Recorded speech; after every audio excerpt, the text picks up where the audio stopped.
Fortunate enough over my life to have experienced a lot of travels, and in my younger days, in my 20s, did a lot of hitchhiking across Canada.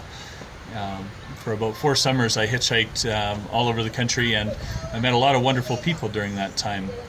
And one of the things that I found while hitchhiking was that when you get in a vehicle with somebody, uh, probably the key thing that you have to remember is never ever to judge that person.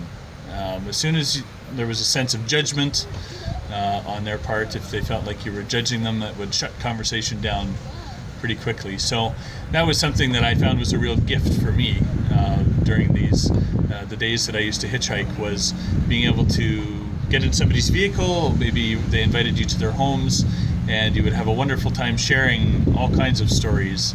But the one key was just to accept them for who they were, and even if there was differences in whatever, it was the fact that you could share something without judging them that ended up creating a really positive experience. And that has really come over into my life in the years that have followed.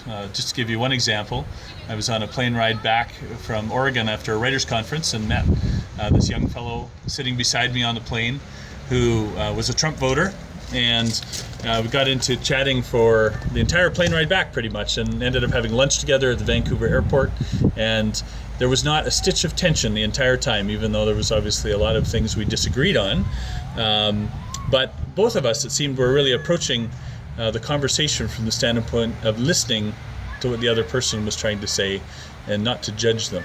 And I found that just opened up this wealth of opportunity, and to better understand who this person was, and it just cut down all these barriers that sometimes tend to creep up in our society. So something I definitely recommend trying to anybody.